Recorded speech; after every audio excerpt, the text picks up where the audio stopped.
Doctor ইউনূসের 4টি পদক্ষেপ। খুব দ্রুত বেদখল সম্পত্তি পুনরুদ্ধার হবে।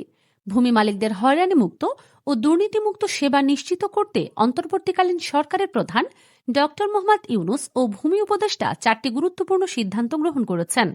এই সিদ্ধান্তগুলোর মাধ্যমে বেদখল হওয়া সম্পত্তি সহজেই মালিকের দখলে ফিরে আসবে বলে আশা করা হচ্ছে। নাম্বার 1, ডিজিটাল প্রযুক্তিতে পুনরুদ্ধার। দখল পুনরুদ্ধার সহজ হবে ডিজিটাল প্রযুক্তিতে।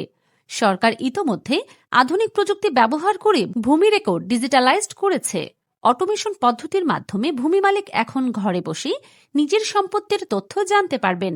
ভূমি অপরাধ প্রতিরোধ ও প্রতিকার আইন 2023 অনুযায়ী কোনো ব্যক্তি যদি মালিকানা দাবি করে অথচ বৈধ দলিল বা রেকর্ড না দেখাতে পারেন, তবে তাকে ভূমি ছেড়ে দিতে হবে, যদি তিনি 100 বছর ধরে ভোগ করেন তবুও। নাম্বার 2, নির্ভুল রেকর্ড ও খতিয়ান তৈরি। বিডিএস জরিপের মাধ্যমে নির্ভুল রেকর্ড তৈরি করা হচ্ছে, যেখানে সরকারি সম্পত্তিতে সাধারণ মানুষ আর ভোগ করতে পারবে না এবং জনগণের সম্পত্তিও সরকার অধিগ্রহণ করবে না। সিএস খতিয়ান থেকে শুরু করে সর্বশেষ বিডিএস খতিয়ান পর্যন্ত প্রতিটি মালিকানা ইতিহাস সংরক্ষিত হচ্ছে। 1 নম্বর খাস খতিয়ানের জমিগুলো 2025 সালের মধ্যে সরকার পুনরুদ্ধার করবে, এমন নির্দেশনা দেশের সব জেলা প্রশাসকদের দেয়া হয়েছে। নাম্বার 3, দ্রুত মামলা নিষ্পত্তি ও রায় বাস্তবায়ন। পূর্বের মতো মামলায় বছরের পর বছর সময় নষ্ট না করে এখন অনলাইনের মাধ্যমে সমন প্রদান, প্রমাণপত্র গ্রহণ এবং দ্রুত রায় কার্যকর করার পদ্ধতি চালু হয়েছে। সর্বোচ্চ 4 বার টাইম পিটিশন দেওয়া হবে। এছাড়া রায় ঘোষণার পর সরাসরি জমি বুঝে পাওয়ার ব্যবস্থা করা হয়েছে। নাম্বার 4, অনলাইনে ভূমি উন্নয়ন কর সংগ্রহ। ভূমি উন্নয়ন কর বা খাজনা এখন ঘরে বসেই অনলাইনে দেওয়া যাচ্ছে। খাজনা প্রদান করার সঙ্গে সঙ্গেই ডিসিআর বা দাখিলা পাওয়ার ব্যবস্থা চালু হয়েছে।